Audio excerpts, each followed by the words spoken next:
Hello, welcome back. Hi. After, I guess, 3 weeks, as somebody reminded us. Last stream was 3 weeks ago, and definitely the public has been clamoring for a follow-up. Yes, there have been times that I've wanted to work on it, and times that I did work on it just off stream. I actually switched my IDE, so that would be new, I guess. You were a windsurfer before, if I Yes. recall, Yeah. and now are you opposed to gravity? I'm just taking a guess. Yeah, I'm using anti-gravity. Okay. Not really for any particular reason. I switched from ChatGPT to Google AI a couple weeks, or at least maybe a month or so ago now. So I'm just sorry. I'm curious what that encompasses. So when you say you switch from ChatGPT to AI, ChatGPT typically would have been used for things like ChatGPT.com, and you either copy paste or you ask questions. yeah, mainly that. Like mainly it's just the, I guess, the chat interface. So I'm using Gemini more in my day to day. So where do you go? Like I know that like if for ChatGPT you'd go to ChatGPT.com. I actually generally do not know where I would go to start Yeah. a Gemini question. You go to gemini.google.com. This sounds like an ad. I just realized midway that this was too much on the nose. I was like, I know we go here, but where do I? And you're like, well, you go to. So someone should sponsor this stream. Okay, so you switch it, and how do you feel about this change? Honestly, it feels like the same thing. I'm still trying to figure out where all the settings are. So you're not gonna like this, but I may have used some autocomplete. Oh no! I was. Okay, but it No. was purely for like CSS classes. Doesn't. Don't. First of all, now you've triggered me here. First of all, let's not degrade CSS. Okay, for years, developers who did CSS have been treated less than people who code in backend languages or JavaScript. So no, excuse not. Okay, I'm trying to figure out how to turn it off actually. Yeah, we could do that together, maybe even. And like, okay, yeah. Like my workflow was like, I think I figured out how to like turn off how quickly it does it, but I don't know where. Yeah, anyway, I just need to spend some time on it. We could, yeah, if you share your screen, we can probably take a look to see if you can modify it. Yep. Let me just make sure I don't have anything embarrassing on this monitor. Mm-hmm.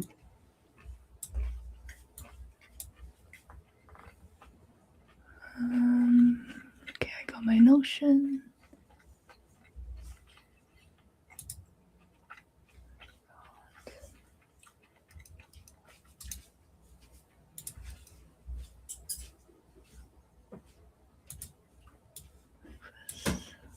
Okay, cool. I think it should be fine.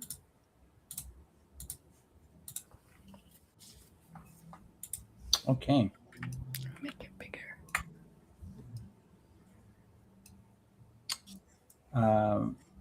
Are you willing to try? Give it a bit of a shot here right now. If at the bottom there's anti-gravity settings at the bottom right, and then here we have. Let's see. Tab speed slow. Tab to import. Tab to jump. Auto execution. Is there a scrolling down here? No. And then there's an AI. Okay, no worries. There's an AI shortcuts tab. No, okay. Let's go back to settings, and yeah, maybe let's go back to advanced settings, and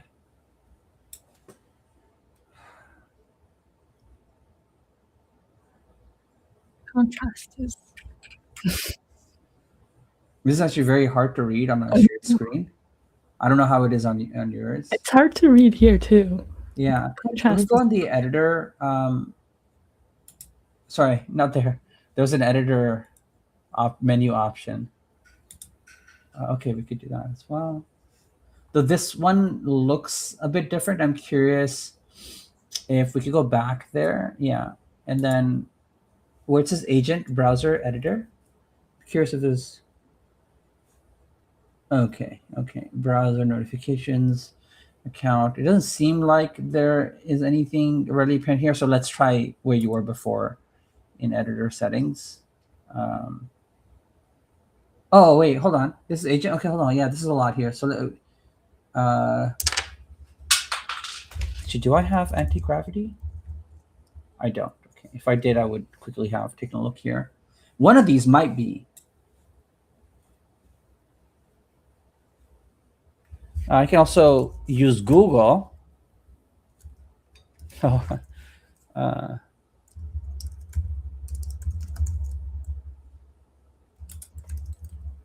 complete anti-gravity.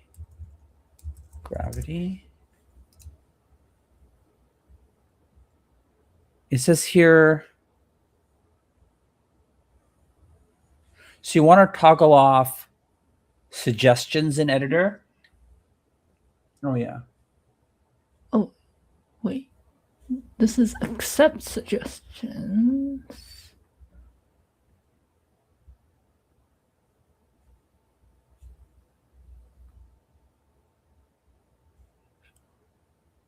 Is it this, maybe? Yeah. Control whether to automatically show inline suggestions in the editor. That might be it. Yeah. Okay, let's try it out. Okay.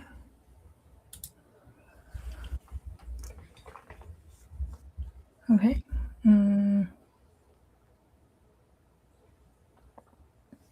So I guess over the last couple sessions offline, I've been chipping away at a whole bunch of things, and I'm at a point where I've left a whole bunch of to-dos. Oh geez, that's not what I meant to do. Just like note to self to go back to. Oh, hey. Sorry, apologies. I was trying to, you know what I'm trying to do. Yes. I might make the same mistake again. Okay, so I guess let's try the editor first. If I start adding stuff. Oh yeah, no. Oh no. Oh geez. Yeah. So usually when that happens, I just hit escape. Because I'm trying to cheat, but I'm not trying to like for real cheat. It's hard. Like for me, how I've been living with that is if it's anything that I'm like, I have no idea what that is, or like it's not. Yeah, I think I purely used it for like this kind of thing. Yeah, I mean, even that is immensely helpful broadly. Like, it's gotten too good. That's my problem with even autocomplete before was decent. It was very good, but now it's gotten like disgustingly good. And so it's really difficult. Let me so I have Google's AI has said try this. It says press command comma. Probably open up the same settings that we were at, but that's what it says here. Oh, it opens this up. It says navigate to tab section. Oh, interesting. Let's this. turn that off. Yeah.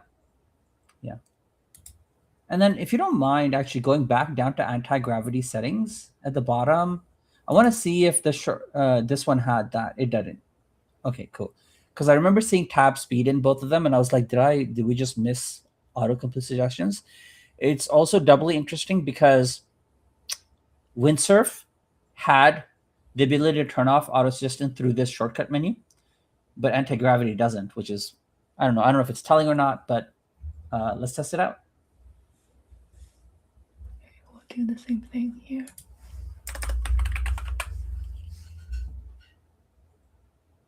Oh wow, look at that. Amazing. I feel When you crippled. Yeah, 100%. No, I was just gonna say that. When you've used it continuously and then it's taken away, Yeah. it really is like, wait, what? Yeah. Now I I think have to know what I have to do? I think yeah, even when I like escape out of it, it it does something. Like it gives Yeah. me a hint on like what I could do. Interesting. Okay. Now what are you gonna do? Interesting. Okay. Maybe okay, what should I do? What should I do? Wait, what And is this? This is not what I meant to do. um, So maybe I can park this over here. I think last time oh I did a bunch of stuff, I guess. Mhm. Okay, this is where we left off last time. Right, yes, it's coming back to me. We added like a get single game endpoint Okay. and updated the host page to use that. Oh, I guess I did that afterwards because some stuff didn't work. I updated the favicon because that's super important. Important. Yeah. Yeah. You don't want to see. You don't want to have like 5 tabs open and see blanks or Nuxt icons there. Yeah. What did I do here? Like, do you care what I did, or Yeah. I mean, also demoing as well, right? Okay, trying to collect. I think I just changed some of the navigation. Oh yeah, I was like, oh, like this nav should be in the anyway. Okay. Just some probably unnecessary rejigging of things. Oh, I added some. Oh, okay. Maybe I should just demo, like rather than going through this. Yeah. Sorry, I don't have my setup super ideal at the moment. And did you add a tag component? I did. Okay. Oh, that's not it. Let's see, is it running? Okay, so now when you come in here, oh, I guess I moved that test page into the all game room page for now. Okay. It's not super nice that we can see every game out there, but for now it's To start, can you please increase the font size on these pages? Thank you. Yeah. Oh yes. Thank you.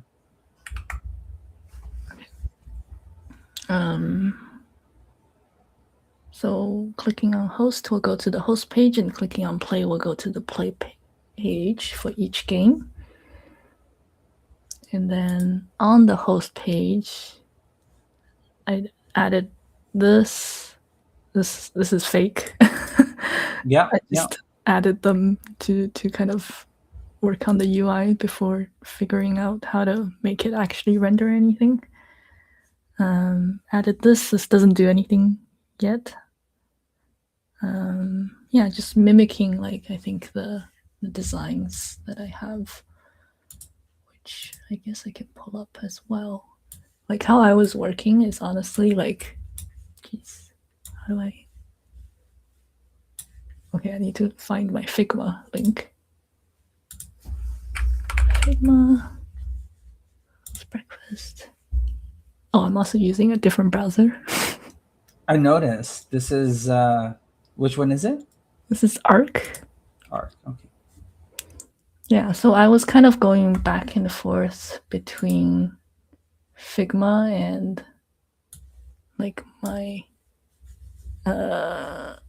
app, and just kind of like, let me work on just this part or whatever. Got this to work, which is kind of cool. I don't think that calculates anything at the moment. This doesn't do anything either. Did you get that section working? I just want to question this because Which part? those borders on the tags don't seem rounded to me. They don't have icons. Look, Okay. Okay. I'm just looking at the design and I'm looking at the output and I'm seeing some major gaps here. Okay. I am not tweaking too much of the specifics because this is gonna change too. Okay, all right. Right. Remember we had a conversation about like how this looks very corporal. Okay, yes. Look, I don't I'm think just here, those exact words, but yeah, I'm just here to ask the follow-up questions, you know? I'm just here to. Okay, so you have your advanced controls. yeah. So this is my attempt at like the real thing. So in my code, I think I wrote like fake thing for UI purposes and then real-ish things. Yeah, absolutely. I think that's a good strategy to use broadly is like have the template kind of looking like what you want and then replace the variables and replace the data. What else did I do? Oh man, I did not spell well. That's for sure. Yeah. I added. Okay, I started working on adding a game response because at one point I was just like, okay, this is enough UI for now. I need to start moving on. Wait, my shortcut is not working. Sorry, one sec. Let me just take this away. What is this? Okay. Oh, and you're switching desktops. Wow.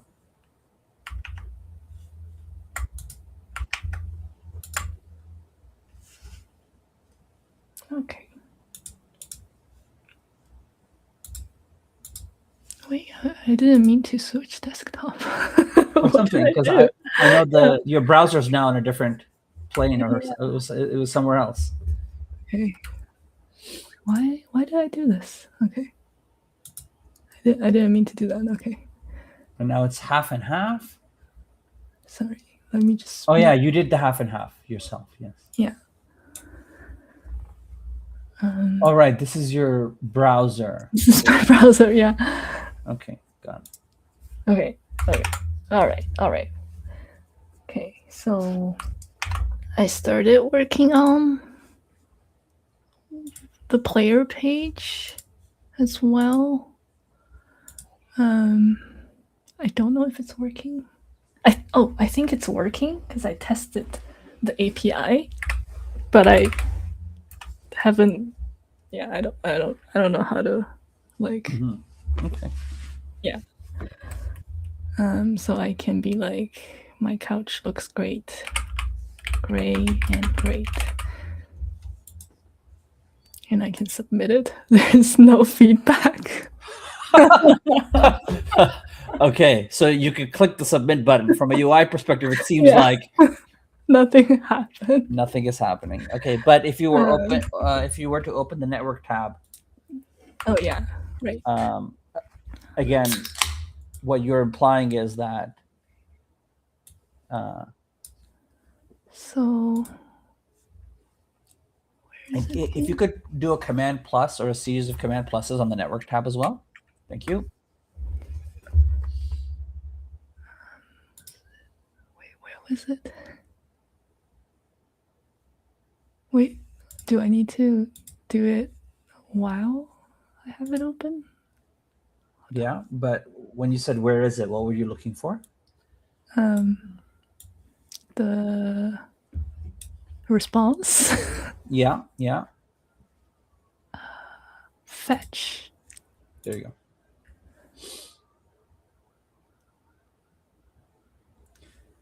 So, I mean, I don't think this is a pro tip, but generally I like, and you might want it different. Generally, I like this kind of the console on the browser to be at the bottom, because then I get full width on it. But you might prefer it like this. I know some people like religiously prefer it like this. I prefer this. This way I can kind of get a decent amount of width. I can see all the tabs I need to see. But okay, so your response says success and it returns an inserted ID. Yes. Can we see the payload, please? Cool. Okay, awesome.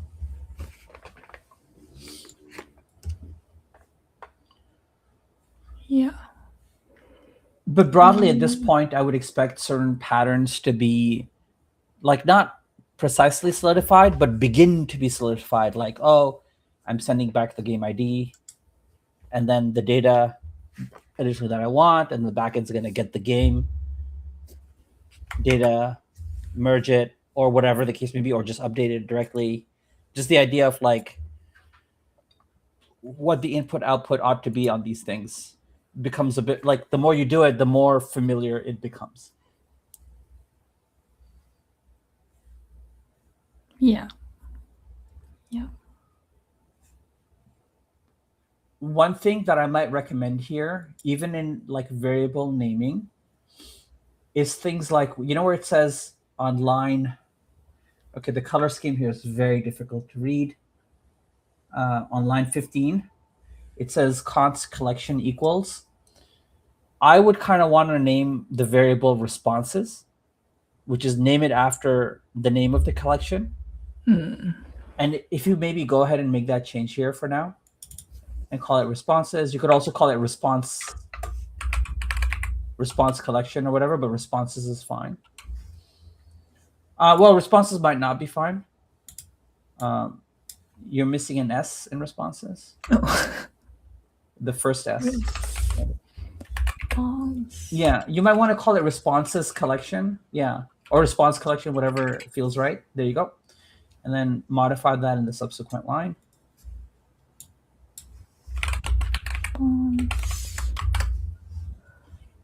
Now, when you scan the code, and let's say your eyes fall directly on line 20, you know precisely which collection is being updated.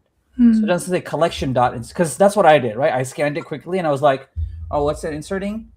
And now I have to go back to look at line 15 to know, to build context.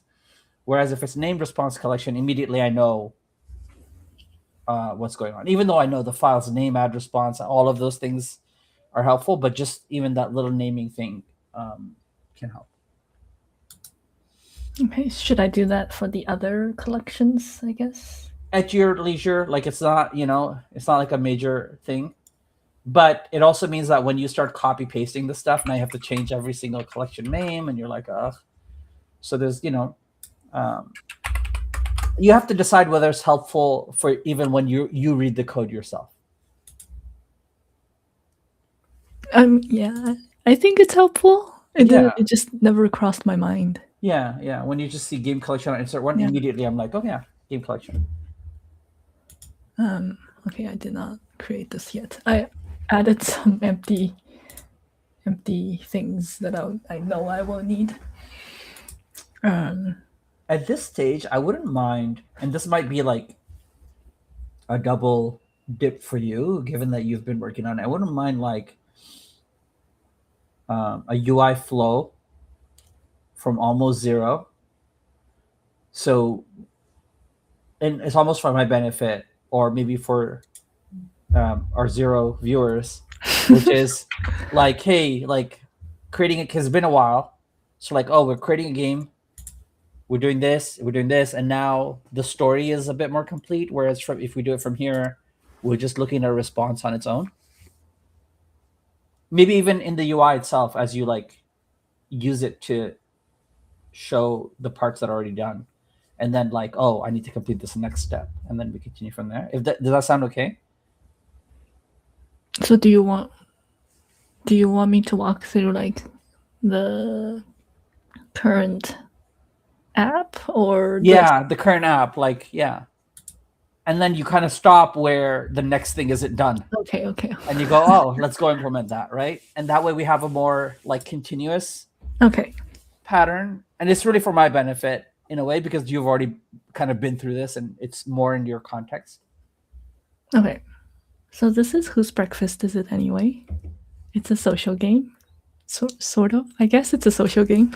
When you come to the page, you can either join a game that's already existing. So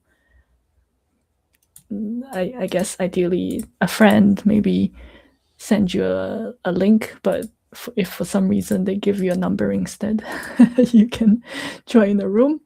But ideally, you're just landed there from a direct URL. But you land here, and as a player, you put in your name and you answer one question. So the OG question is, what did you have for breakfast? In this case, for some reason, it's how does your couch look? And I guess for this flow, I'm at a point where technically the submission is being recorded, but it's not like advancing the game or anything like that. And there's no UI feedback. So that's the player flow as far as I got. And then when you're creating a game, you're outlining a subject. So what is the game about? So whatever replaces breakfast. So you can say whose, I don't know, snack is it anyway? What question should players see? You can say, what's your favorite snack? And that's it to create a game. And then you land on the host page where you can copy the URL to invite. So this is one piece that I still need to work on. It's just, there's two parts. Is like one is the copying situation, like clicking a button to copy a string. And then this is currently, the local host right now is hard-coded. And obviously it shouldn't be. As a host, you have visibility into how many players have answered the question. This, again, doesn't work right now. It's just nobody have answered this question, and who they are. And the main, I guess, action here is when everyone that you want have answered the question, you click on continue to guessing to advance the game to the next stage. So I have not done that part. This also doesn't do anything, but in the world where we ever get to advanced controls, this is where you can maybe see each player's submission, not the submission itself, but like who they are, and like maybe delete them, like in case somebody's like, oh, I didn't mean to, or whatever. But maybe we'll never do that. We'll see. I think that's it. Oh, and I guess the all games is just like a lobby kind of where you can delete anyone's game if you so choose. Right. With no confirmation model. Yeah, it's an open game concept. Yeah, you can sabotage other people's games. Yeah, it's just interesting. Why didn't you add a confirmation model, Mary? Well, yeah. Yeah, I know, right? Yeah. Yeah, this is mainly for me, like testing. And like for testing purposes, it's great to be able to like quickly copy an existing game ID here. I do want to poke you a little bit about that. I'm curious how you feel about it, because how you feel about the developer/designer handoff, let's just say, for the lack of a better word, when it's the same person. Because in your designer heart, of course, the moment you click delete, you want the modal, you want a new UX. But then clearly as a developer, seems like developer Mary did not really prioritize that at all. But designer Mary kind of said, hey, it's important. And so how are you feeling about sort of that, about like even what you are prioritizing as your build? Because like you did the delete functionality and you were like, hey, yeah, I'm not going to do the confirmation. As a developer, I'm not going to do it. Um, it's interesting. I find, especially, so my last session was like 2 days ago, I think. But like especially then, I was like, oh my god, there's so many different things I could be working on, which is why I added all the to dos, because I'm losing track of them all. It feels like I'm like opening. I'm like, the analogy I use is probably not the best, but I think of it as like a really stupid Roomba, and the Roomba is just like cleaning all over the place with no real reason. Yeah. And I feel like that a little bit of like, oh, I can like chip away at this, I can chip away at that, and then I'm just like, okay, I don't know what's the best thing to be working on is. Why don't you know? Actually, that's a good question. Like, this is your app. Why don't you feel like you know what the best thing to be working Because on is? there's so much of it left. Like there's like, for some reason I thought, okay, I know why. I thought it's super important to like get this working because I think it's cool. Like replacing breakfast with whatever subject it is, and like I thought it was cool to to do that. I got it in my head that it's like an important part. So I spent a whole lot of time on that, rather than adding a modal for the delete button. Yeah, So I yeah. guess And I think, it's because it's cool. I mean, in this case, it's actually relevant for gameplay. Like, you can't answer who, like if the user created whose couch is anyway, and you display whose breakfast is anyway, like you can't really proceed. If you know I what I mean, mean. like it's not necessary. No, like, so it says Like the whose question breakfast, is still here, but it says right? whose. So it says whose breakfast is it anyway, and the question you're answering is, what does your I couch look guess. like? You I know, guess. that gameplay is weird. And if we broadly say, hey, game progression of gameplay is the most important thing we want to work on, then yeah, the delete modal doesn't count in that space, and getting the right gameplay details on the gameplay page is absolutely important within the scope of what we're doing. Yeah, yeah, I suppose. I think that's how it categorizes, like what moves gameplay forward, like what's important for either clarity or usability slash progress. Yeah. Anyway, did you have other questions? No, no, I was just curious about that. I was like, interesting that. Yeah, yeah, it was deprioritized. Yeah, exactly. It never even made it to the priority. Precisely, exactly. It's like, ugh. So honestly, this is what I did last time, was just, what did I put down to do And a for? bunch of to-dos, yeah. I tried to write. I probably missed some too.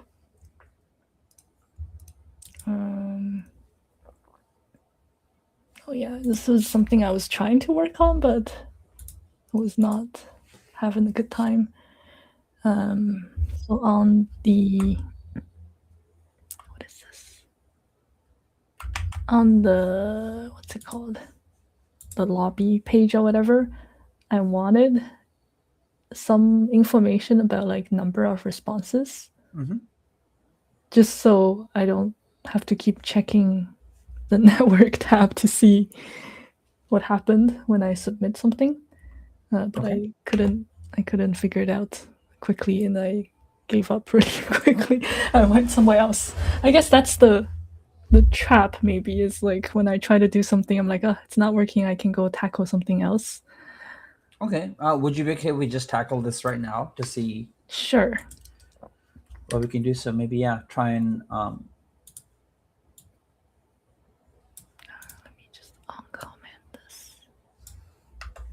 Can you sorry? Can you do me a favor? I just want to test something. Can you undo, and then can you triple click on line 44? This is a quick little thing where sometimes you precisely deleted from the start of the tag to the end of the tag, but a triple click will highlight the whole line and would delete, which is like you have to use less precision. Okay. Okay, so I thought I was counting the number of responses. But maybe I'm So yeah, let's see what doesn't work in this scenario, like what's not working. So when you go back to the browser, what doesn't it say? like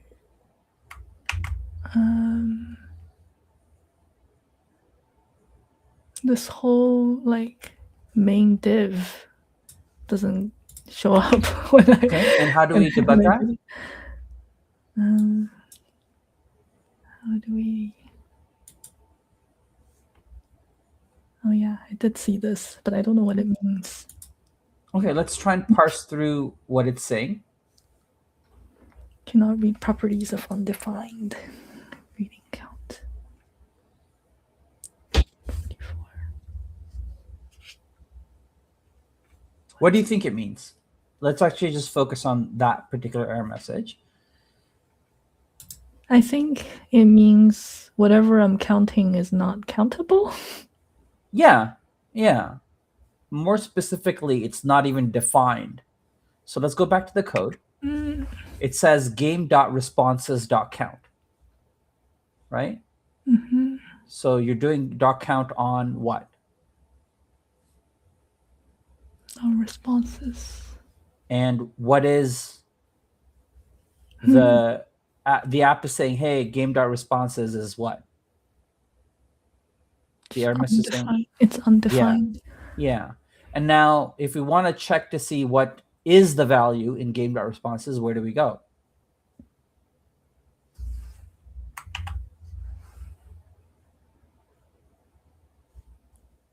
Where do we go?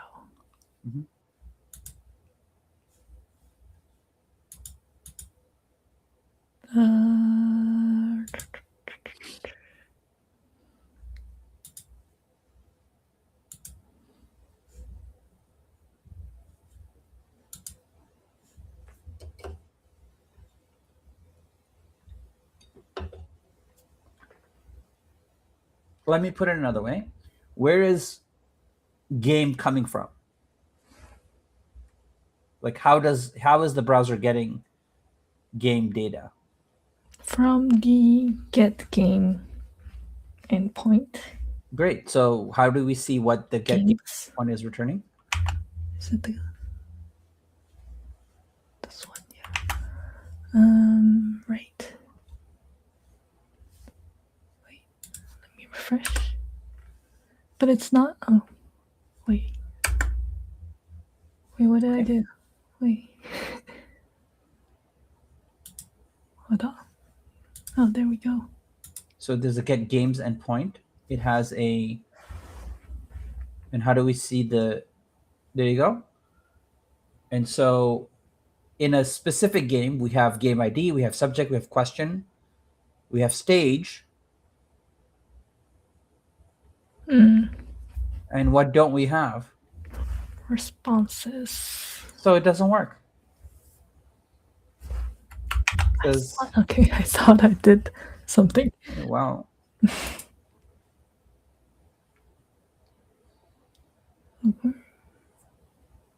So I need to associate.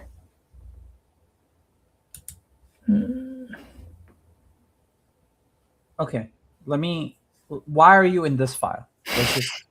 No, like I'm actually curious because the first thing you went through from discovering that the game object doesn't have responses is you went to add responses. So I'm curious why you made that connection. Like I need to go to add responses.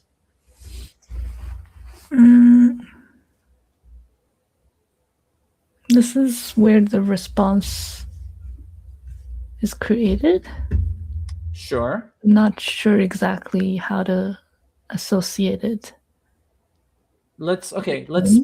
let's place that in its place. So you're saying this is where the response is created, but I'm like, so what? And you're like the association, and then even like I'm so what? Because let's go back. Let's go back. To Yeah, this. the browser. Yeah. So now let's looking at the response coming back here. Hmm. Your code explicitly is making an expectation that the game object has a responses property, Hmm. right? Because you've done game.responses. So where should you be looking to see why you haven't gotten responses from the server? You actually don't have to guess. The game create game endpoint. Nope. The get games. That sounds like a question. That sounds like a guess. uh,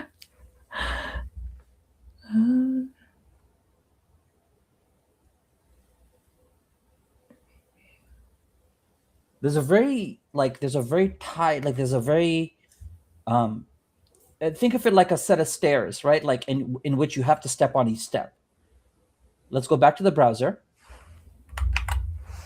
And okay, and I'm going to take the long way here. We started at the first step, which was kind of like, hey, nothing is showing up on the page. It doesn't work.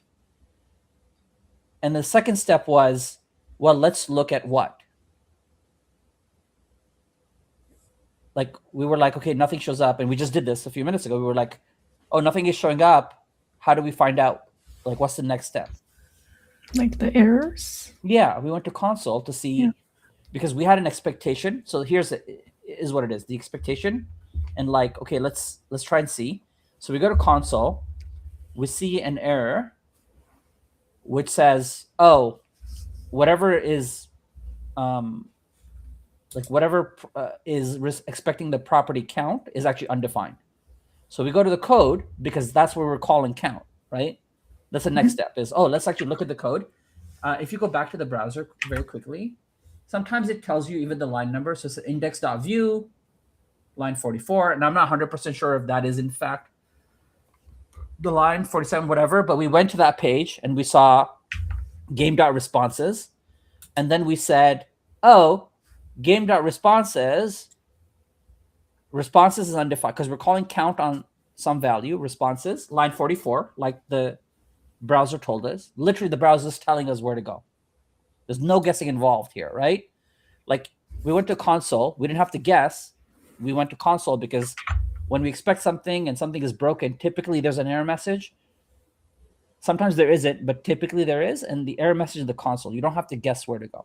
What I'm trying to imply is like there's a like the next step is actually clearer than you think it is, right? So the next step is console. Console literally tells you what line of code to go to. You go to the line of code, you see what count is being run on. It's game.responses, and we go, wait, my expectation is game.responses is populated. Where is game.responses coming from? And then we go to the network tab because that answers. So now let's go back. And where is game.responses coming from? Nowhere. No, wrong answer. It could not be. It's not coming from nowhere. Sorry, where is game coming from? Let's just put it that way. Where do we expect game.responses to come from?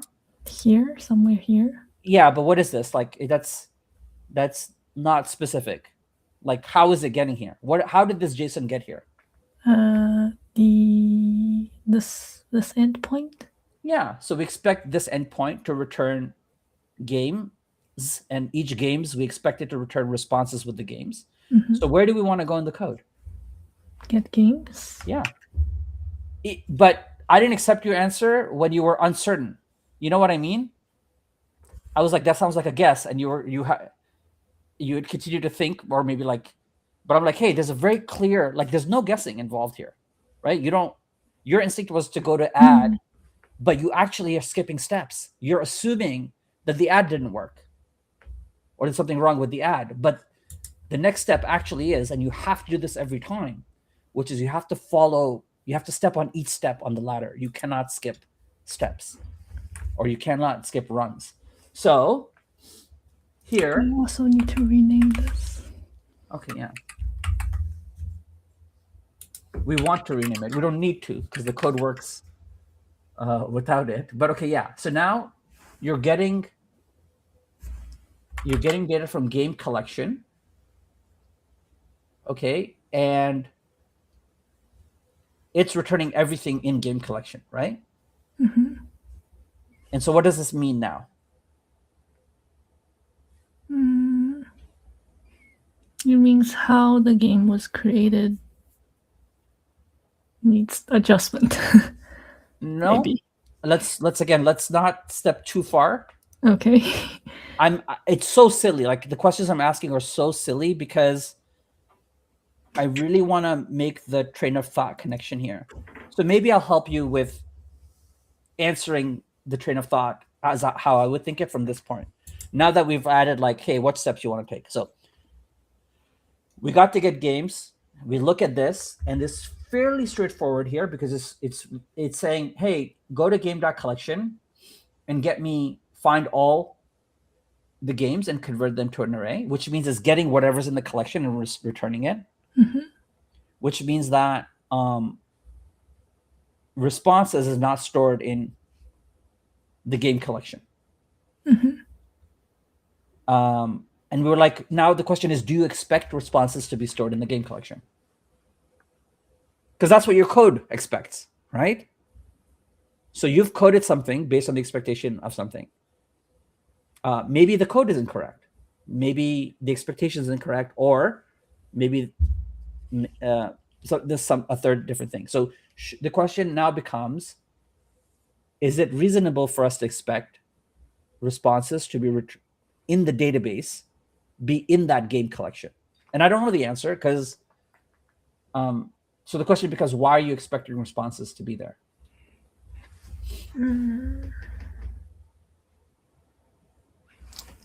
I don't know. I'm not sure. I think this is like, there are a couple things that I'm just like absolutely not sure. Yeah. Because like responses, maybe it should be in its own collection, but oh geez, I keep accidentally. Maybe it should be in its own collection, but it needs to be associated with the games, with the right game. Right. Sure, which you've done here, it seems, right? You've created it in your own collection, and you have, but there's nothing in get games that indicates to us that it will return responses, because we only looked at the games collection. So, you know what I mean? Like what the immediate next step is, because if we come here, we could do a lot of changes here, and it would not at all impact what we're returning in games. Now, although it could, so there's a few options you have here. One of them is when you store a response, you can load up the entire games object from the database. You can add a responses property to it. You can add the latest response to that, and then store the entire games object back into the database. Does that make sense? And so now you're saying, hey, I'm only going to store everything related to the games object in the games object, not in a separate collection. That's one option. It could be right or wrong, but it would work to a certain degree. The other option you have here is, hey, I'm going to merge the data at the time of retrieval, which is I'm going to continue to store responses in a separate collection, and with the game ID reference, which is what you've done here, right? This is how you would do it if you wanted to store it in a different collection. But it means that at the time of retrieval, which is in get games, you have to go through each game, get all the responses for each game, and also return those responses. It sounds like a pain, yes. Everything is a pain. There's actually like, even when you initially have to get the game object. And now here, let me somewhat complicate this for you is, and here's where like these hidden bugs happen. For an app like this, it doesn't matter. So you could get away with it easily, which is when you get the game's object from the database and then you modify it and you rewrite it back. If two people add responses at the same time, one of theirs might get overwritten, right? Because you're directly modifying the responses array by saying, hey, add this response to the responses array. But if both of them fetch the same game object, and then so now you have to write code to ensure that that doesn't happen. And that comes in the form of some other advanced things. There's a third option as well, which MongoDB might help us with. And this is where like having read up on MongoDB upfront helps, or having a friend who can indicate, hey, something like this might exist, helps. So let's open AI in the ask mode. There's no ask mode here, so we're gonna have to use Google, because the problem with this is like planning mode will still look at your code. Because I remember like ask mode didn't quite like go into the code. It was really conversational, but planning mode certainly will begin to look at your code, which we don't want. So let's maybe go to Google and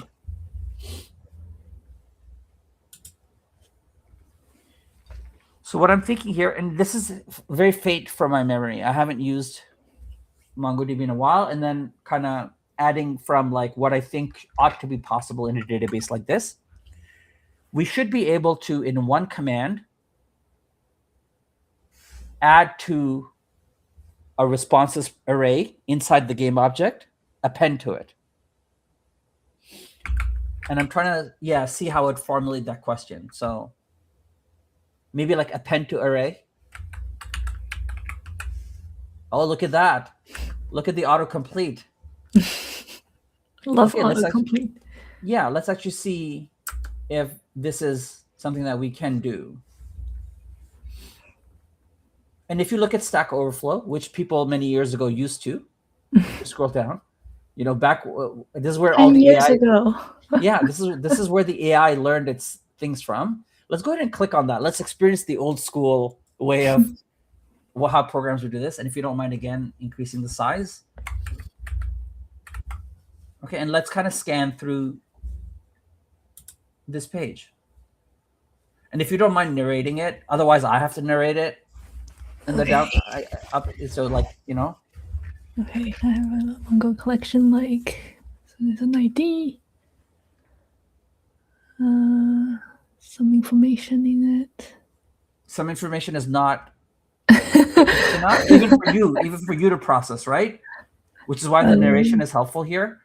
So, and I'm gonna, it's kind of slow, but you have to go through each and describe what each field has. Okay. So it has ID. You went through ID, and then you kind of said some information. There's type. Yeah. Name, identity. Okay, first name, last name, I'm guessing. Okay, so we're not quite specific enough. Sorry, I'm sorry to do this. I'm going to ask you to go from the start and describe. We've done this before. Remember, I was like, describe this line of code. And it was like, not enough detail. And because when I see you scan it, maybe your brain is parsing it in terms of what I would hope that you are, but your kind of verbalization of it doesn't indicate that. So now I'm unsure whether your brain has parsed or not, even though you might have. So, but I have no idea. So let's go back from the start and let's go through _ID and let's go through each field. Okay. So _ID is like the unique generated ID from MongoDB? Yeah, understanding? It's some kind of unique-ish object ID, correct? And then entity ID is whatever they defined to identify this object. Can you be more specific as to what it is? Like, what is it? What is its identity? Identity? Yeah. Like, what is it? A document? It's absolutely not a document. So the whole thing is a document. Entity ID is a property inside that document. But this there's something else. There's another very important piece of information that your brain must absolutely parse when you scan entity ID, the entity ID line. And maybe you already have, you're just not verbalizing it. Or maybe you haven't, in which case this exercise is really important. What is it? What is entity ID? Okay, let's be very concrete. What is this entity ID? This specific It's a number? It absolutely is not a number. It's an integer. It absolutely is not an integer. I don't know what you're getting at. It's not an integer, so what are the other options? What? Okay, let me ask it this way. What makes you think that's an integer? Because 12. Yeah. So you're saying, hey, if I see a number in any context, it's always an integer. Can you give me some context where you might see a number and it's not an integer? If it's a fraction? No. Wait, what? Wait, do I not understand what integers are? Yeah, maybe. Not that it's not a fraction, but it's more specific to this. Okay, so I'm going to have to tell you, I really was hoping you'd get it, but it means your parsing is not quite there yet, okay? It's a string. Are you like, hey, it's not can you push back? So if your mental model said it's a number, and I was like, no, it's actually a string, you should be able to defend that it is a number. Okay, my mental model is that numbers are a type of string. If that Numbers makes are not sense. a type of string. No? Not at all. Damn, okay. Okay, that's fine. That's fine. Let's go back to the code. Let's just spend a bit of time here because I think it's super important. Let's go back to the code editor. And let's say after line 12, and just, between line, so on line 13, go ahead and on line 13, so one line above, on line 13, just type in something so just press enter so you get on the next line. And then let's type something like const value is equal to, and then open quote, Mary, and close quote. Okay. Now, when I ask you to describe that line, how would you describe it?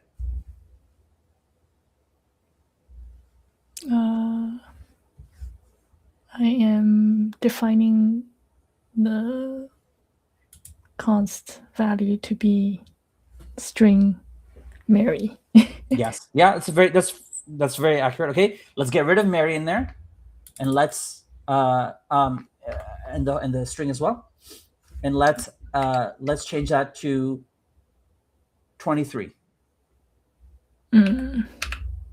Okay. Now, how would you define this line, or how would you express this line? The value is 23 as a number, I guess. Yeah, the number 23. That's actually fairly decent. Now add quotes around that number. And how you describe this line? Now it's 23, but as a string. Yeah, it's a string 23. String Mary, string 23, number 23. Why would you use this? Why wouldn't you? Would you not ever store its data? It actually, at this point, it actually doesn't matter why. I know you want to the why actually is irrelevant to us as programmers at this stage. We just have to deal with the fact that, because you could put any characters in a string. It doesn't matter. Yeah, I it's guess a string. Yeah, it's a string, right? So, and you have to parse the quotes. You gotta. So now let's go back to the page. And now let's continue from entity ID. If you could describe that line, please. Okay, so the entity type is. Sorry, if you could start back at entity ID. I know I'm being such a. Oh, Like, okay. we got to start back because we never got that line right. In our Right. first attempt, we never got that line right. So the entity ID is whatever this guy defined as their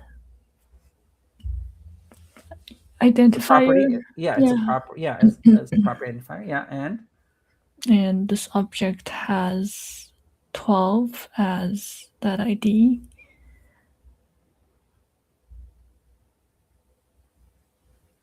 That's not enough detail about this line. 12 as a string. Yeah, and in fact, I want to be even more precise. It's a string that happens to have 12. Right? It's a string. That's the key thing about it. It's a string, not it's a 12 that is a string. It's a string, period. And even if you stop by saying entity ID is a string, I would have been happy. Because that's what it is. It's a string. That's its identity. It is a string. It's a string that happens to have 12 in it.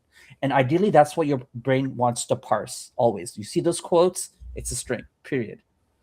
Now, context-wise, we can assume certain things, but our assumptions might be wrong. What if the next, we only have one object, but the next object might have 12A, right? You don't know that. You don't know that. You can assume it, and your assumption might be correct. It probably is correct, but your programmer brain must not solidify it as fact, because now you're going to do other things, and you're going to be like, 12A breaks everything in my app, and you never look at the ID because your brain's already said it's going to be a number. Don't worry about it. Don't look there. It's going to be a number. Can't be that. Which means now, but so the key detail is it's a string. Sorry, let's continue. I feel like that was important to kind of harp on, because if the parsing is not correct, then we're not going to be able to debug. So entity type, please. Okay, so the entity type is also a string. And for this object, it's A. Yeah. And then name identity has an array of strings.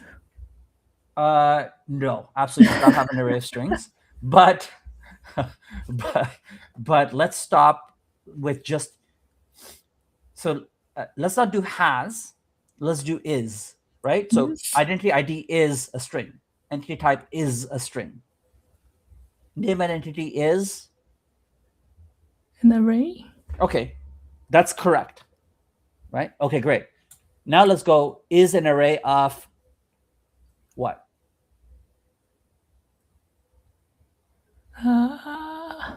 Whatever this means. What is that? I don't remember. That's fine. Let's go all the way up to above underscore ID. The line above underscore ID is what? Oh, this? Yeah. So that's and what have we been calling this whole thing? What have I been? It's not a collection. It's absolutely not a collection, because a collection is an object. Yes, an object. Here you go. Because a collection is a collection of these. Yeah. Right. Okay. So yes. So this kind of signifies the start of an object. An object has properties, right? And we go through each property. Okay. So now let's go back to the name identity, and the name identity is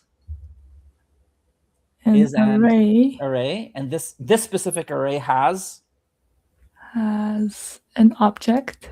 One object. Great. And this object has strings. Nope. No. It has properties. Oh, properties that are strings. Yes. Right. Okay. Because it doesn't have strings. That's actually an unparsable concept. And the reason I'm harping on this is our ability to scan what objects are builds the expectations when we write code of what we expect to get back from those objects. Right? Okay. The key thing here that I had wanted from the start, though, this whole 12 thing was a new discovery, right? That parsing correction was a discovery. What I was looking for ultimately scanning this is because this question is about arrays, I really wanted you to grasp foremost that name identity is an array, right?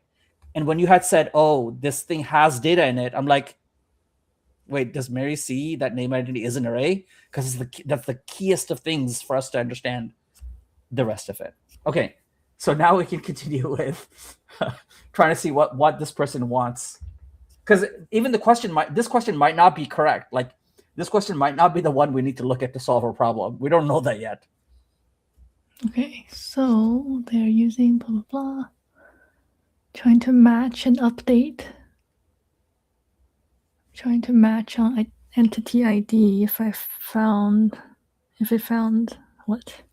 And if found. Oh, if found, then add the new name identity. Okay, so I want to quickly pause here. Does this look like to you that this person wants something similar to what we want, but in our model, right? With the game and responses model. I think so. Yeah, I think so too at this stage, right? With the caveat that we have one specific case where we might be adding the first response. Now, in this case, they've given us an object which already has a name identity, that already has a property. In our example, we don't even have responses in the initial game. It's nothing. So just keep that in the back of our mind, that the example that we're looking at, which is like the level of precision we're using here, is like the example we're looking at is addition, not like is appending specifically, and that may or may not work for initial, and it might work. We don't know yet. Okay, great. So let's continue, please. Okay, so the second time when I pass this object for my entity ID 12, if it matches, then my new collection should look like this. Mm-hmm. So it's like adding it to this array. Yeah. So a little bit of a pro tip. If you want, we can go through the whole question. At this point, typically, when I'm usually scanning Stack Overflow or blog articles, when I'm verifying, is this the question similar to the question I'm answering? And then now, typically, I go straight to the answer. Because often, not 100% of the time, but often the rest of it is like extra detail of this and that. And I'm like, maybe the answer will give me more value than reading the rest of the question. It might not, and I might come back. I'm just letting you know what I do is, because the answer might be super long. I'm like, does this, because the answer, I might scan the answer and I'll be like, oh, yeah, this is what I need to do. Okay. So you should use push like following. Oh. Okay, so it's update, push, and then the object. I don't know what this is. Yeah, I mean, at this stage, I don't think we need to get into all that. But you could see this technique that I just described earlier is like, let's not even read the rest of the question. What is that? Okay. Because look how relevant this answer is. Like, this answer immediately, like, this might be the wrong answer, so I don't want to be overconfident in like how I'm describing this. This might be the answer, but it also might not. But it seems like a very decent thing we should try, right? Versus, like, can you imagine if that was a longer question, having to parse the rest of it, and then wasting all that time, not even getting to a potential answer? So, okay. Yeah, 100%. I was just copying it, taking it to a code, modifying it to see if it fits our model, and then just testing it out. Let's see. Okay, so I need to go to my add response. Wait, hold on. What am I doing? Yeah, that's okay. Database.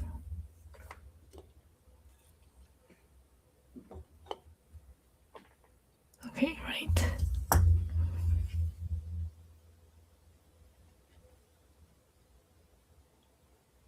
So we're gonna add it to the game collection, right? I think. Yeah. Hold on, let me just write this down. Oh, wow. Source is I like that. I like that a lot. Oh no, how do I make it not? be Yeah. weirdly indented. Let's just take a quick second here. And can you go back to Google and say Google uh,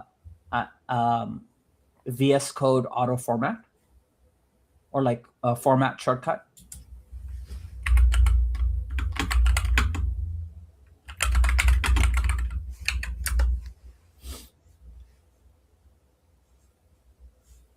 Shift Option F. So let's go ahead and try that out.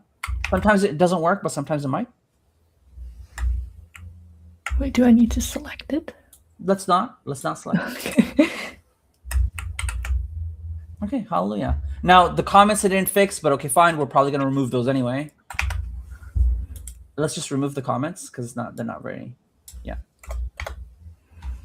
Okay. But okay, Command Shift. Anytime you have a, like a formatting thing, Command Shift F, and you're good to go. I feel like I need to write shortcuts somewhere on a sticky or something. Okay, so we gotta. So rather than a response collection, I'm gonna go to the game collection. And then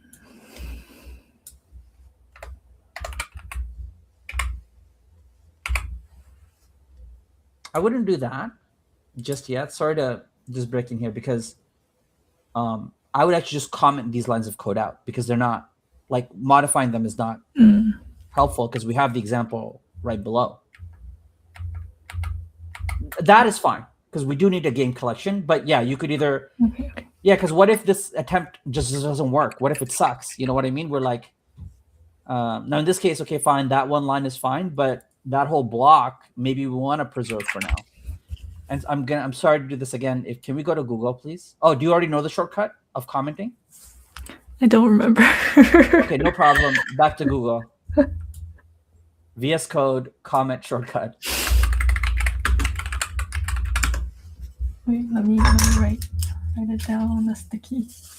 I feel like such a caveman, just like writing down shortcuts.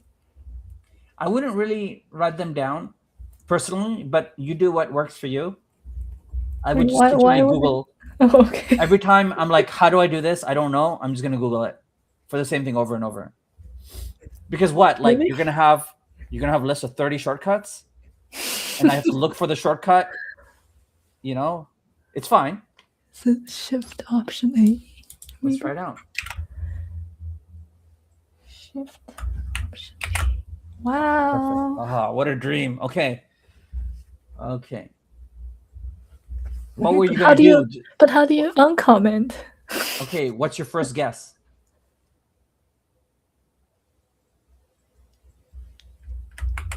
Oh no, not that. What did you type? I did Command Shift A. Wait. What did you do the first time? Shift Option A. So why would you try? Oh, do I just do it again? Yeah, that should be your first. I was like, what's your first? Wait. Okay, so that okay. I would have expected it to do the right thing, and I'm kind of surprised it didn't. But that's probably because it doesn't recognize the code. But I wouldn't. That's a problem for future narrative Google at a later point now. Okay. And then, yeah, let's modify this.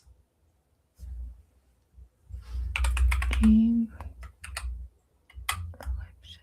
Wait, no, that's not.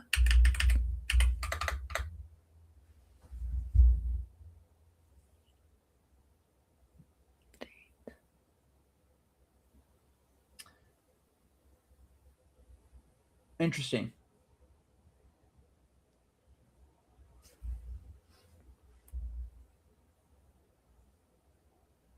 There's a problem here. No, it's not that. It 100% is not that. Because you're just calling, like, there's no need for a variable definition. Like, the error doesn't indicate a variable definition thing. Let's go back to the example. There might be something off in the example. Like I said, hey, it's not always relevant. It's not always correct. Or there might be some variations. What you tried here is very good. Like, you did the right thing up until const. You were doing the right thing. But okay, let me break it down for you in the way that I'm thinking about it. Is when I look at this line, or maybe I can ask you the question: when you're looking at this line, what seems to be missing? Having tried what we tried, something feels like it's missing. What do you think that is? And it's okay for you to get the wrong answer, and I'll follow up with the thing. This line? No, if you go back with this, like what feels like it's missing here, maybe.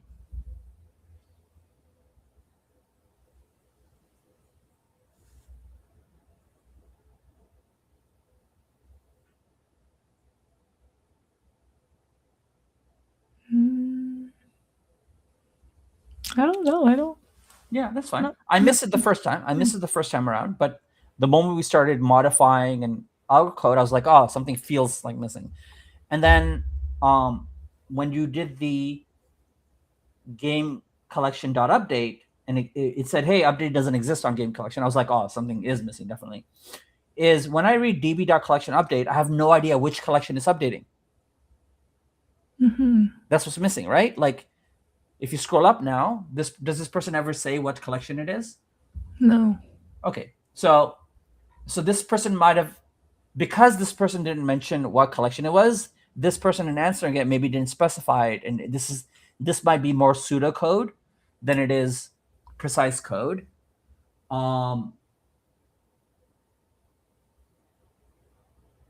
What we can do here, you know where it says you should use push and it's linked? Let's look at the documentation, and if you can again increase the size here. If this documentation has an example that is more encompassing, let's scan it to see. I would immediately just look for examples in this scenario. I wouldn't like read in detail. That's for later.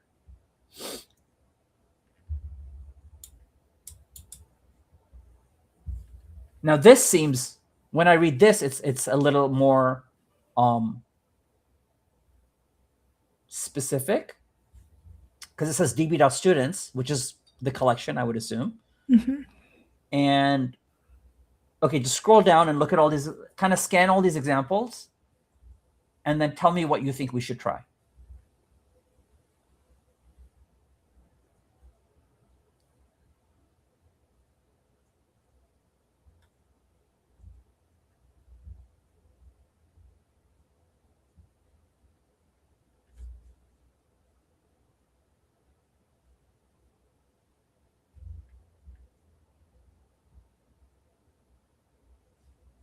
This. Yeah, but can you scan and can you remember to see what the precise difference is in this example and the example that we had without looking at the previous example? Because I want to try and see like what your mind is currently retaining. Update 1. Yeah. Yeah, and our example just said update. Yeah. Right, so that might be it. Let's go try that out. We don't even have to copy paste or anything. Let's just go back to our code and just see. Because that example was from like 10 years ago, like you noted. There's no reason to expect that answer lasted for 10 years.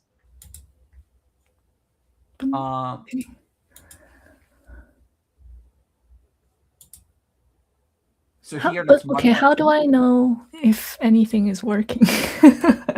Well, once we finish as much as we can, we're going to test it by adding a response. Okay.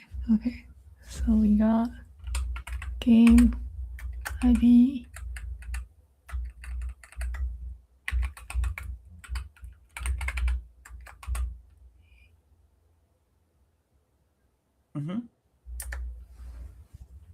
Then, so that's looking for the right game,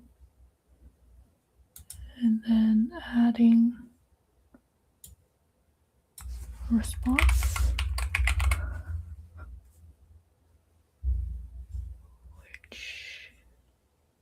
I just want to point out here, because in some cases I want to kind of jump in early, and in other cases I want to let you kind of like try something out. Response doesn't quite feel to me like the right thing here. Do you know why?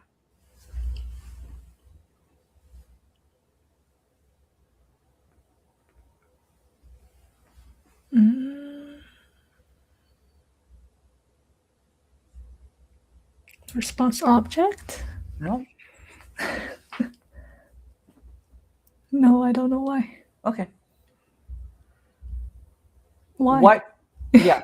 So this response thing ultimately will be a property of what object? What type of object?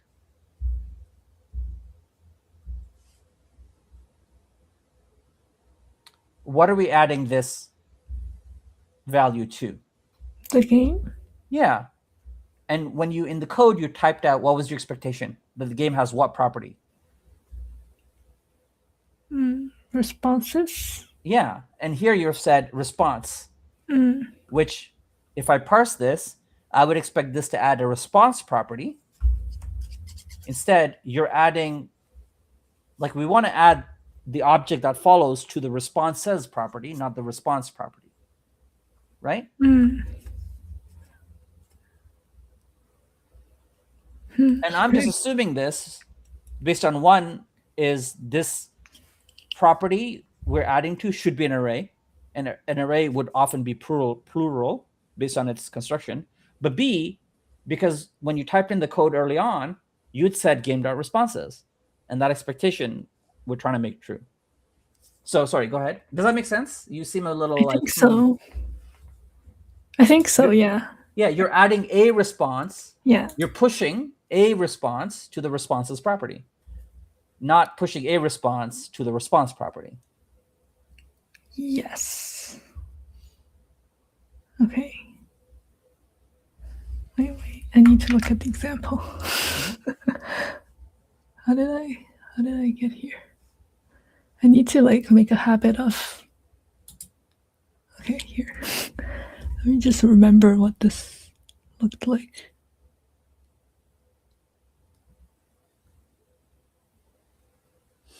Okay, cool. And then ideally in that example, by the way, ideally that person would have called that property name identities because it's an array, not name identity. Right.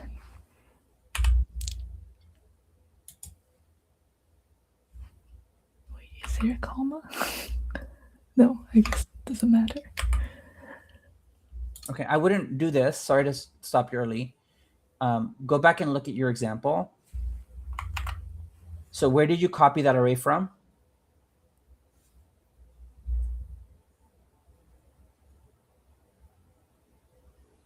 So this is the example, not what you copied it from.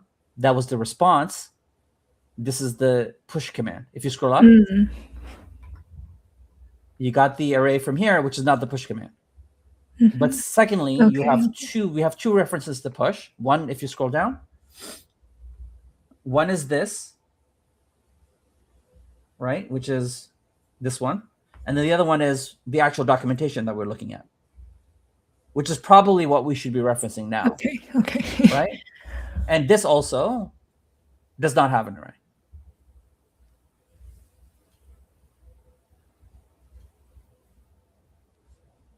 Okay, and this cool.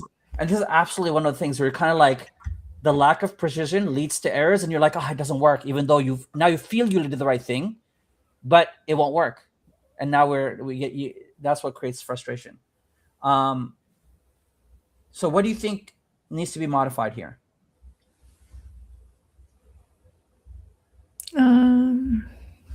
Whatever is in a response.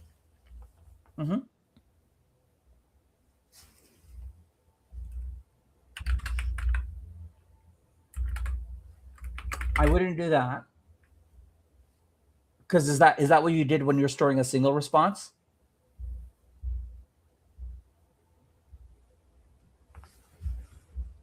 Because you were before storing a single response, and you didn't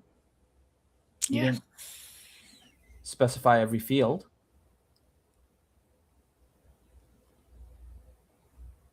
Wait, what do you mean? Yeah, when I read that, I don't see player name anywhere.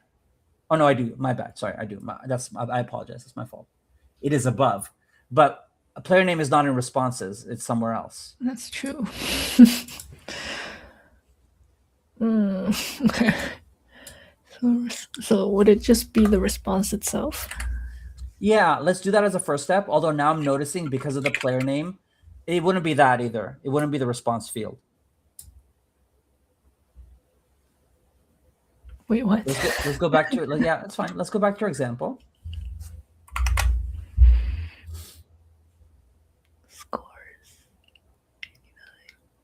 All right. So when it says push scores 89, what is getting pushed onto scores? 89. Yeah. And then if you scroll down, oh, I see. I might have made a mistake here based on an assumption I made. And that's, I mean, I guess it's fine, but okay. I'm sorry. Go back and kind of finish up what you think should be there. Ignore what I said. Ignore what I said. Go back to our code and finish up what you think should be the right thing, and then I can.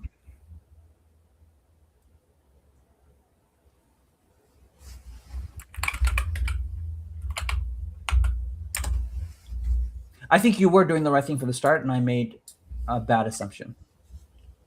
Because I think you do need player name here in this. It's just a little confusing that I would have assumed, scanning the code, I would assume that responses would just contain body.response. But you were correct in putting player name in there because you actually need the player name with the response. Like that's like So a key aspect. that's It how just- I did it, but I'm also not sure. Just because, like, it might change, I think. Just Yeah. because I'm not sure if we want player name to be here. Well, okay, and why? What was the reason that you had put it in there before? Because you do want to match the response Because I to the player. yeah. I think I put it here because it felt like the easiest thing to do.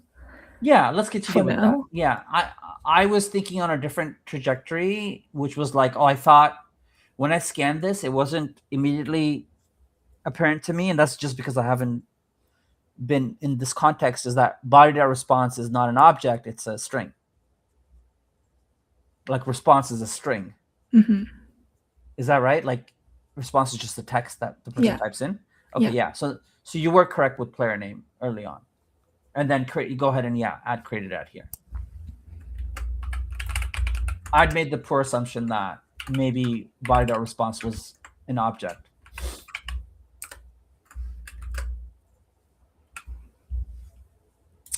Okay. Okay, this is fine. And we do want to try this at some point. But there's a couple of problems here. If you'll notice on line 30, what is that? Why do we have an error here? And is the error real? We don't know. So it's just kind of a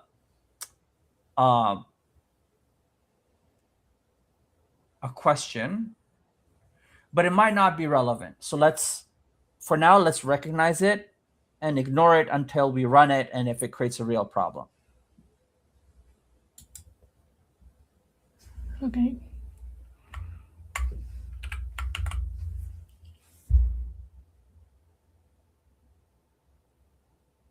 Okay. So this is saying add response. Is there anything else I need to do here? Mm-hmm. Sure is. What is this? Wait, what did I? Just hover over it. I don't remember what this was. Yeah, and it's still in the code here. So just scan the code that was. Oh yeah, it is.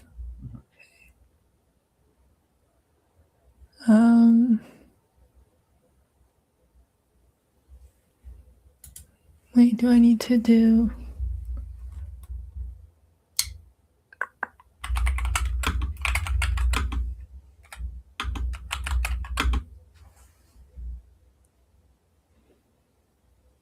Wait, what? Mm-hmm.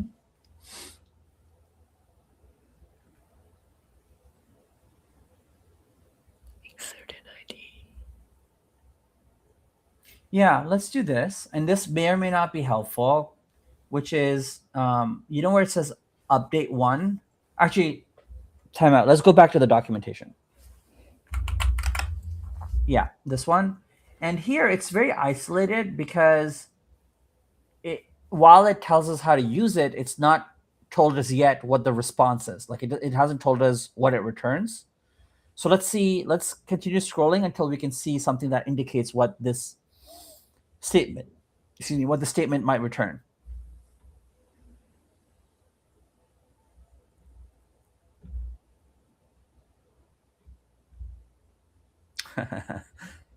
Maybe let's scroll all the way up to the top because that might indicate it.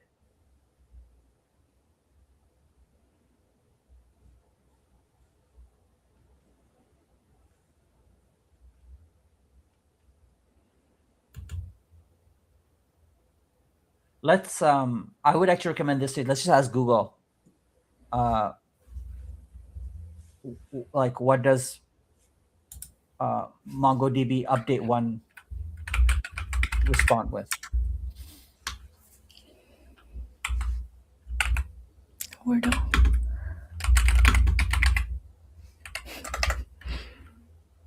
Update one return. Somebody's asking this question. So the reason why that happened is before what we were looking at was the push property, which only defined push.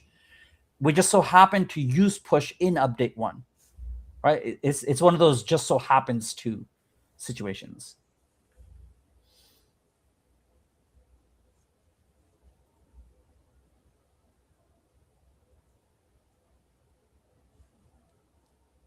Filter update.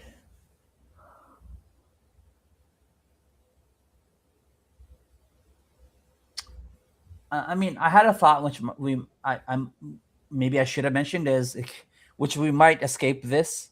Although ideally, I would want you to go through this, which is why we're here. But if you go back to the code, oh, returns. There you go. Okay.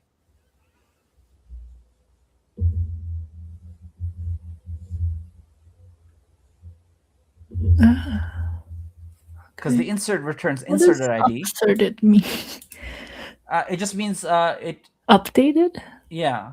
Oh, interesting. Okay. So that's what I mean, I guess. Well, in this case, I don't think you need anything. Like, why does the app care what document was updated? Like, if you just comment out inserted ID, that line, Command Option A. Yes. You don't have to highlight it. Just if you're on it, just click on it anywhere. Oh, okay. Yeah, let's try it. Let's try it. I don't know. Let's try it. Can you undo, please? And just click on it anywhere, and then Command Option A. Oh, it didn't work. My bad. You do have to highlight it. I would have expected a good editor. Actually, just one more thing. Can you click inside the line and try it? What do you mean inside the line? Like in here? What do you? Yeah. I mean, like, what would you think inside the line meant? Okay, so it doesn't work. It doesn't work. This shortcut is not the best shortcut. We should be looking for a different shortcut. In this case, I would just / at the start of the line because that shortcut sucks.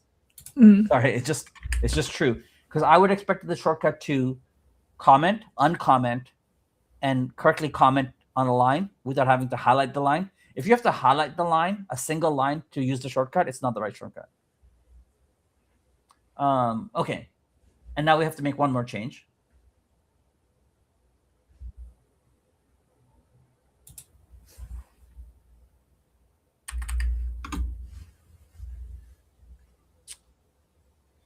Yeah, let's try it out.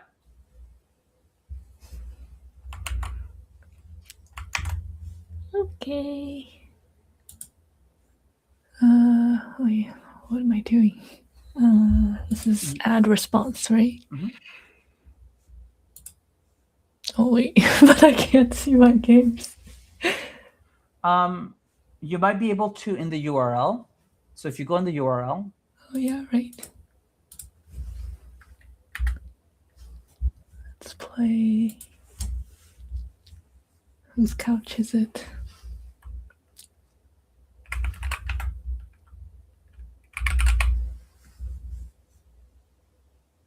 Wait, let me clear this. And this might not work. We've come this far and it might not work. Okay, so it says success, but it still might not have worked. How can we try and guess to verify whether it worked or not?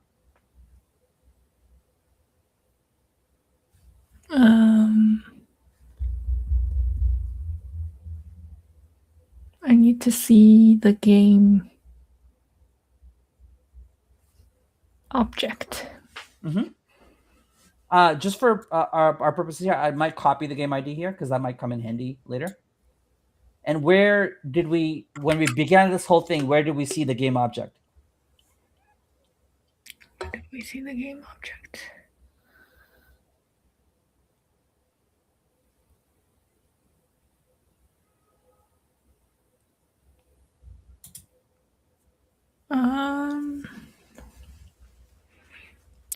On the get game. Get game or get games? I don't think get games is working. Oh wait, it is. Well, this is where we saw it, right? This is exactly, we saw it in the response.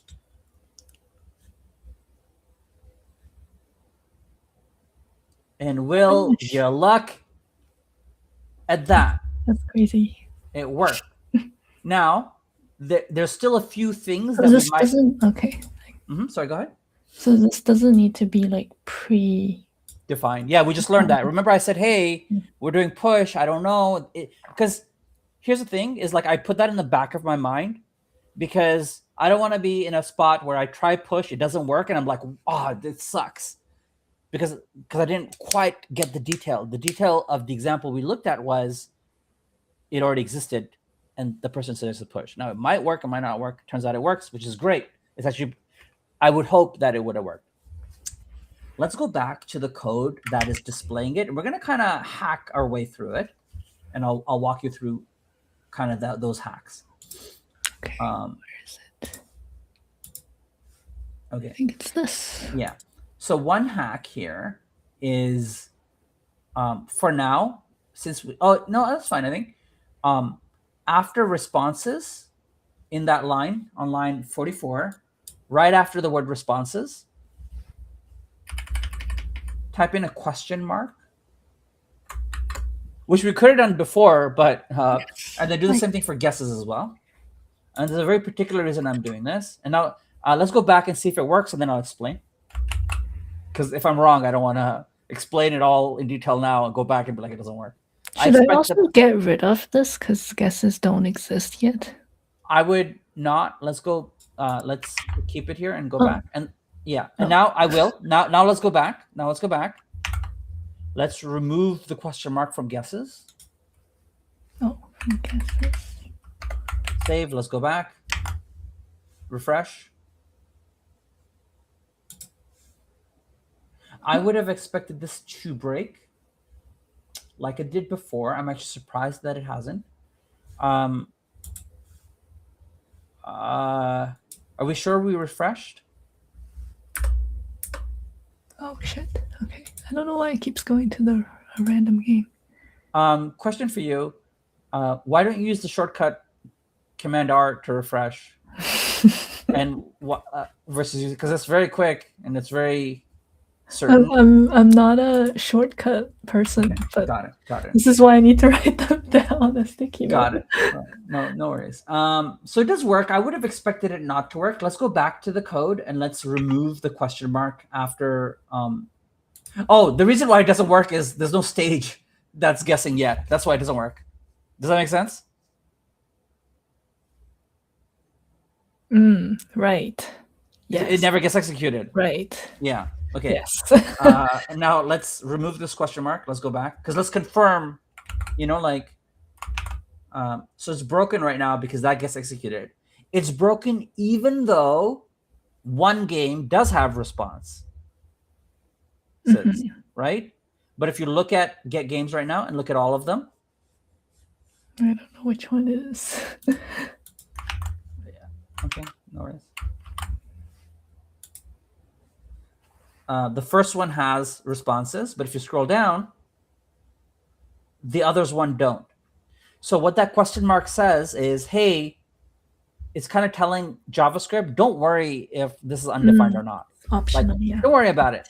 Which is why we can, because we're using the question mark, it's not optional per se. That might not be quite the right word, but it's like saying, hey, if this object is null, then don't fail on .count. That's kind of what it's saying.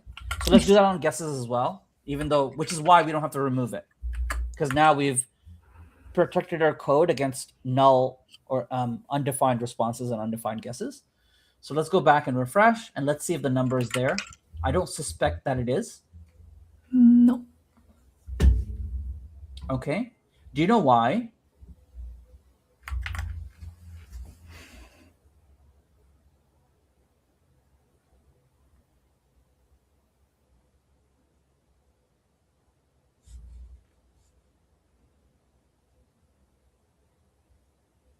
No.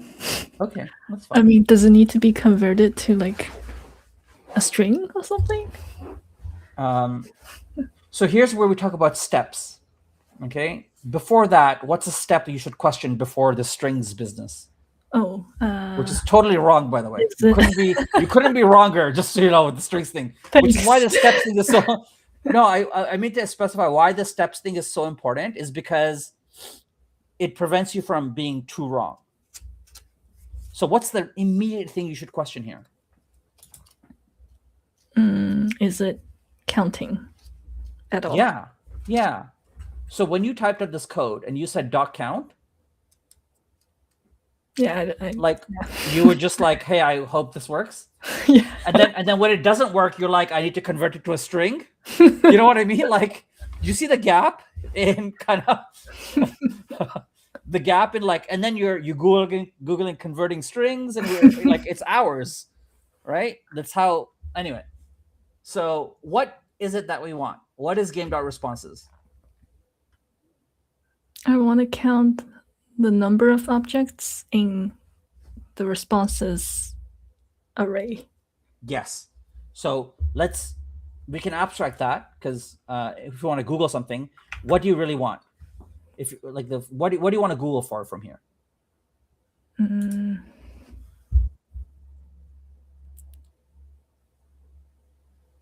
It's literally the sentence you said, but without the specific details, because Google doesn't know that you have a responses array. Like, it doesn't know that.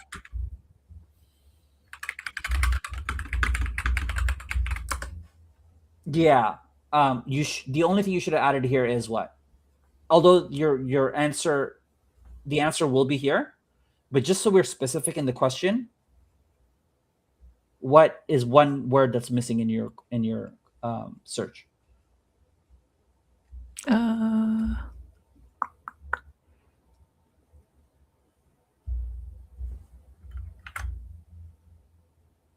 Okay, let me help you out here. If we were using Python, JavaScript, and you would get JavaScript, and you'd be like, hey, it doesn't work. So you assumed basically that Google would know that you're using JavaScript. And so somewhere in there, you should say JavaScript.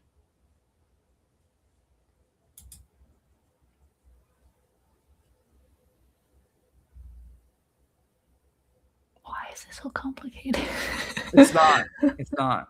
Okay, is it this? No. If you scroll all the way to the top, right now, so it says JavaScript counting the objects in an array, but the question itself is like, I want to count some of the objects in an array, not all of them. So this is not the question for us. Oh. Let's yeah.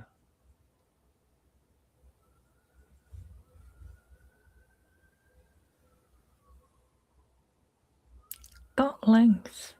Yeah, so let's try that. Okay.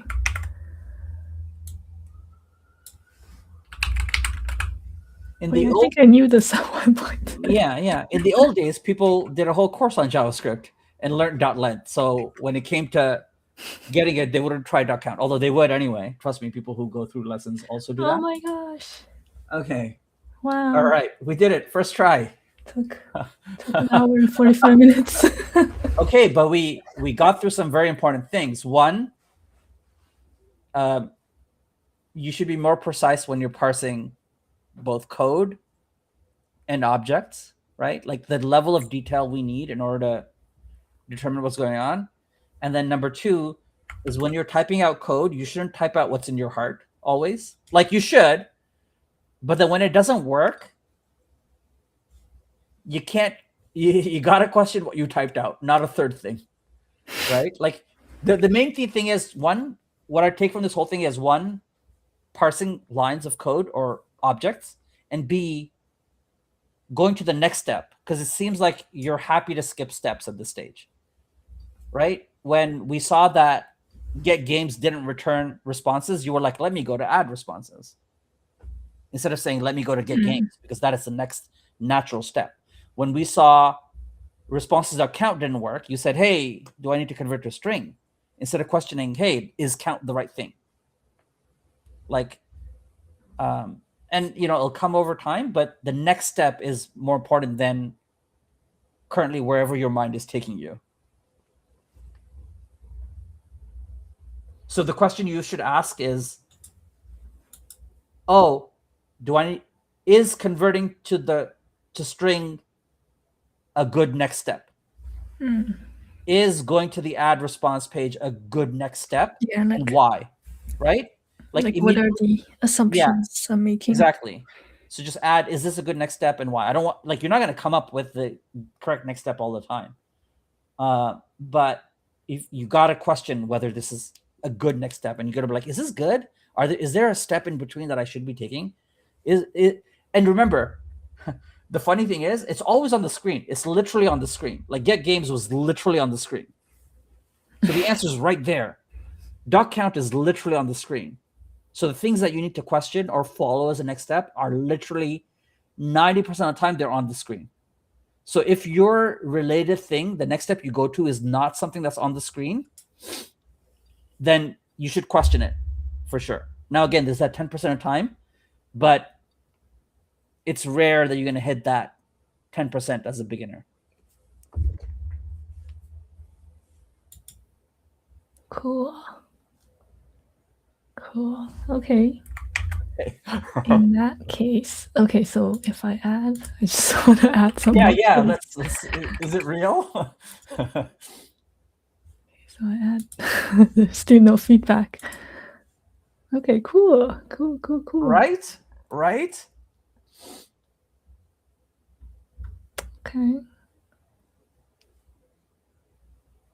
Okay, that's good. Okay, but even having gone through that, isn't that nice? Does that feel good? Like when you see that 2 pop up, you're like, yeah, everything connects. Yeah. Okay. So I guess. Okay. No, it's good. Yeah. So now I can delete this. Yeah.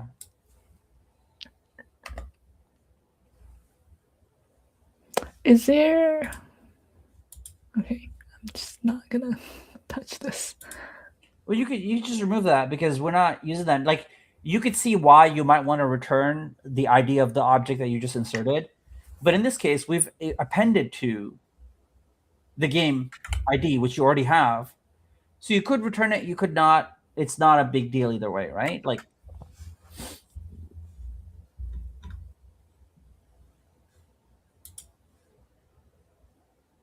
Yeah, pretty cool. Now you're just collecting responses. And like, we might run into different issues with this kind of a model later. Maybe it should have been in its own collection, maybe not. But I think this is fine. I think for now, since we are using MongoDB, which is a document-based store, we should leverage the document and its properties. If we were using Postgres, then absolutely it would make sense to create a responses collection or responses table and do all that. But here we're kind of leveraging MongoDB's benefits, like the push thing we learned about. That's pretty cool. We can leverage that in other situations where we have to have an array of things in an object. Cool. Cool. I'm also realizing that.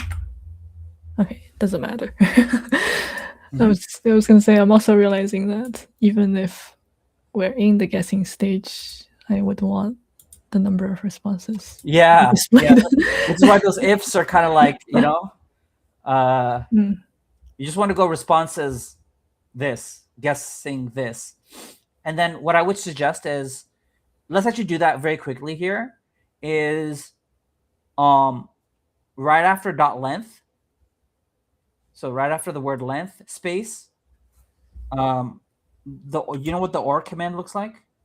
Or the or statement? It's, yeah, two of those. And then space 0. Let's save that, and then let's take a look.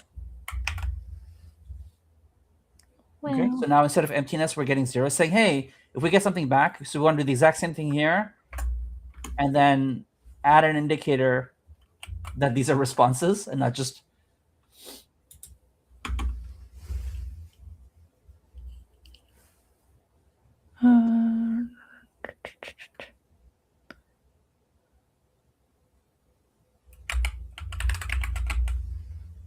so I guess I would take this out.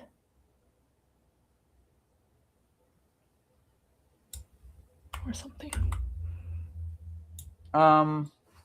It's like I wouldn't. This is. I wouldn't necessarily, if you allow me, if you go back. Sorry, because this seems like a lot of change for. Let's undo. And if you get I might be misreading the situation, but I would love for us to try something, which is, yeah, just leave it here for now. Like, no biggie. Just go space responses like you did, space guesses, get rid of the if statements, and see what happens. Okay. Responses.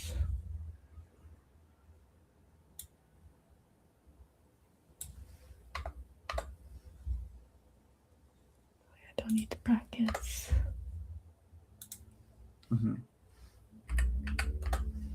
And maybe put this in a P instead of a span, because you want them to be on their own lines, right? Do I? I don't. Okay. Know. Yeah, I don't know. I want them in like a. Got it. That will work. Yeah. Okay. All right.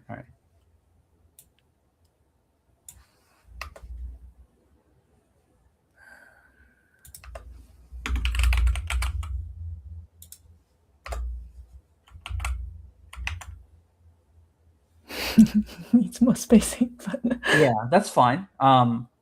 Wait, why this thing? Okay. Because spans don't know how to space, because it's like they're not like they're just HTML things. So you could put spaces in your span object inside. Wait, can I do? Again, I would. So it's just a tip. I know you want to do something, and I'm kind of like, hey, don't do that. Why? I'll explain it. Can you undo, please? Like, because right now, this will sound rude. Right now, the odds of you making a typo mistake and getting an error and then not knowing what the solution is are higher than not. Okay, this is where we are as a beginner. So the more lines of code, like your thing is, because when I look at this, I'm like, there's a few lines of code changes we can make to probably get closer to where we want. But your first thing is, how do I make more line changes? And I'm like, no, more line changes means more bugs. But can we get like? But look. I know. But your thing, remember what you did before? I know it's so specific. You were like, let me cut what's in this brackets. Let me start a new thing. And I'm like, wait, we could have just edited a few things in the existing lines to get closer to where we were. This is correct. This is fine.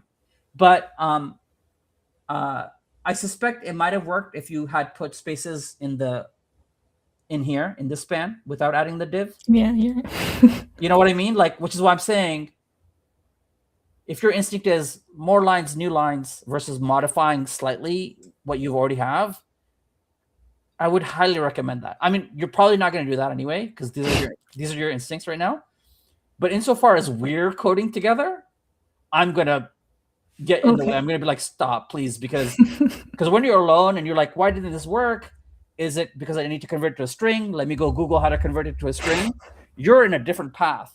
I guarantee you it's happening when you're coding. It must. There's no chance it's not. Mhm. So the value I can bring while we're together is like, brother, what are you doing right now?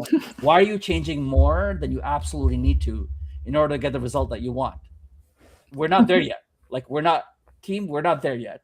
Let's smaller changes. I would even recommend this to experienced developers, to be honest. Like I do. We work together and I tell people, no, do less, please. What are you doing? Even the smallest of things, like, why are you changing so much for a simple thing? Keep it simple. There's too much here. There's too much in this design. There's too much in this code. Like, let's go very step by. We have a working thing. Why do you want to change many lines of code and break it? Sorry, I know, like it's, but yes. Now, but to test your theory, we haven't learned yet. Can you get rid of the divs, please? Because Is there a shortcut? no, triple click delete, triple click delete. There is a shortcut. I just don't know it because I don't use. The only thing we just wanted spaces. We just wanted spaces. Oh, so it worked. So we didn't need the div to get the spaces in between the lines. Now you want a div if you want, or you want a p around it, which is fine. Like you can have a p tag, or like, does that make sense? Like the thing we wanted to test was, is there like, how do we get, and like if our first thing is we're going to change this and we're going to do this and we're going to do this, and we have a typo and something broke, we don't know what broke. So yeah, I get what you're saying. I think okay, I was fixated on also like separating the stage line and information, gain information, I At guess. this stage, I would highly recommend just make a change, save, test if it worked. Make a change, save, test if it worked. Because we didn't do that. We did the div and the spaces, and now we have to copy, cut, and and if we just paste in the wrong place and don't see that we did it, we go back, it doesn't work. We're not like maybe you don't look at console and now you go back to your code and you try and scan it, but we're not that great at scanning yet. So now we're scanning the code and we're not seeing it, and now we're like, and we're undoing, which is like, hey, just take super small steps. Highly recommended. I do it. I don't know what to tell you except that like I do it.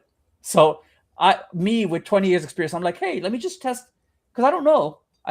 Does adding spaces in a span work? I don't know. Let me just make that one change, see if it worked. It worked. I register that thing works. And then I do the next thing. So, Cool. All right, we did it. First try. Let me see. Did I take out the to do? Okay. Anyway, thank you. I will be tweaking the other things I made, I think. Okay, cool. Call it? Yeah. Let me stop sharing my screen. Have you had food yet? No, and I don't even order because I had to pay attention to what was happening on the screen. And thus was unable to. But I will right after this. Fine. Like I can just, it's not a big deal because I'll just be hungry for like a few minutes. Like it's not, it's not the worst thing. Cool. Well, I'm not gonna be here next Friday, so we'll figure something out. Is there yeah, we'll figure it out. Maybe there's another day which we can find the right amount of space and time. Yes. Now I have no autocomplete. Right, exactly. Which is even worse because those little tiny details. Yeah, it's the little things. Like when you change, the variable. Oh, sorry. Go ahead. Yeah. Like when you change a variable in one place, the autocomplete like flags where the other places are. It's very good. It's very good. So yeah, that will be that will be I will be slower for sure. We have to earn autocomplete. Oh yeah, how do I earn autocomplete? We And earn what autocomplete level? What level of autocomplete? by getting better at describing what we're typing, what Okay. we're reading, by parsing better, and then by just what we happen to get to. This is recency bias. I'm just repeating what we just did. But certainly parsing. We've been through parsing before, right? We've done the thing about, hey, read this line of code. Like, are you parsing the lines close to what the computer would?